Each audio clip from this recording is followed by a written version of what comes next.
اور پھر حضرت شیخ الہند رحمہ اللہ انہوں نے لکھا ہے، ایک فقہی مسئلہ لکھا ہے، وہ فرماتے ہیں کہ اگر کہیں زمین ناپاک ہو جائے تو اس کے پاک کرنے کے بھی دو طریقے ہیں۔ ایک طریقہ تو یہ ہے کہ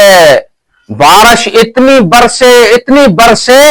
کہ وہ اس نجاست اور گندگی کو بہا کر لے جائے،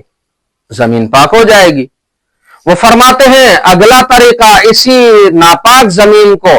پاک بنانے کا یہ ہے کہ سورج اتنا چمکے سورج چمکے کہ سورج کے انہیں شعاؤں کی وجہ سے اس نجاستی اور جسم ختم ہو جائے، پھر زمین پاک ہو جائے گی۔ بالکل اسی طرح فرماتے ہیں کہ اگر انسان کے دل کی زمین ناپاک ہو جائے گناہوں کی وجہ سے،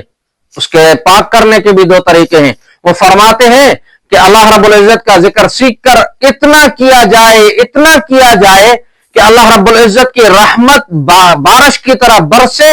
اور پھر اس نجاست اور پلیتی اور ناپاکی کو بہا کر لے کر جائے، زمین پاک ہو جائے گی دل کی۔ اور پھر وہ فرماتے ہیں کہ اہل اللہ مشائخ صوفیہ حضرات کے پاس بندہ جائے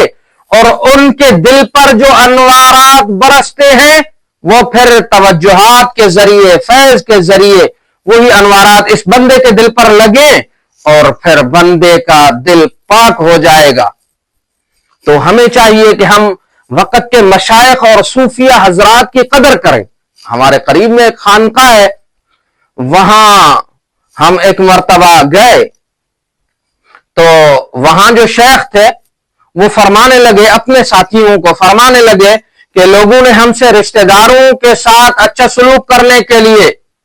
ہم سے تعویذ لیے، رشتہ دار بن جائیں یہ تعویذ لیے،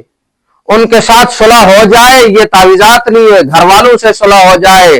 اور ہمارے کام کاروبار نوکریاں ٹھیک ہو جائیں یہ تو تعویذات ہم سے بہت سارے لوگوں نے لیے، لیکن یہ تعویذ ہم سے کبھی کسی نے نہیں لیا کہ اللہ رب العزت کے ساتھ صلح کیسے ہوتا ہے، اللہ رب العزت راضی کیسے ہوتے ہیں۔ تو واقعتاً یہی بات ہے کہ بندہ اولیاء اللہ کی قدر کر کے اور پھر ان سے اوراد و اشغال لے کر اور پھر بندہ آگے چلے۔ حافظ ابن قیم رحمہ اللہ ایک بہت بڑے محدث گزرے ہیں، وہ فرماتے ہیں کہ من لا ورد لہ لا وارد لہ، کہ جو بندہ، جس بندے کا کوئی ورد وظیفہ نہیں ہے، اوراد و اشغال نہیں ہے، پھر اس بندے کے اوپر اللہ رب العزت کی خصوصی رحمت کے اور ورود بھی نہیں ہوگا۔ تو ہمیں چاہیے کہ ہم وقت کے مشائخ کی قدردانی کریں، یقین جانیے جتنے اولیاء اللہ اس وقت موجود ہیں ان کی قدر کر لیں۔ پچھلے مرتبہ سالانہ نقش بندی اجتماع ہوا، ہمارے ایک دوست مولانا صاحب تشریف لائے، تو پھر میں نے ان کو کہا کہ مولانا ان اولیاء اللہ کی قدر کریں، حضرت جی سے بیعت کریں، ان کے وجود کو غنیمت سمجھتے ہوئے ان سے فیضیاب ہوں،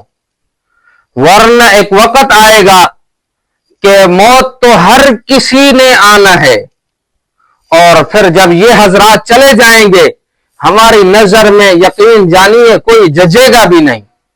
ہم کسی کے اوپر آ کر نظریں ہماری اٹک جائیں کہ یہ واقعتاً اللہ والے ہیں، ایسا ہوگا بھی نہیں۔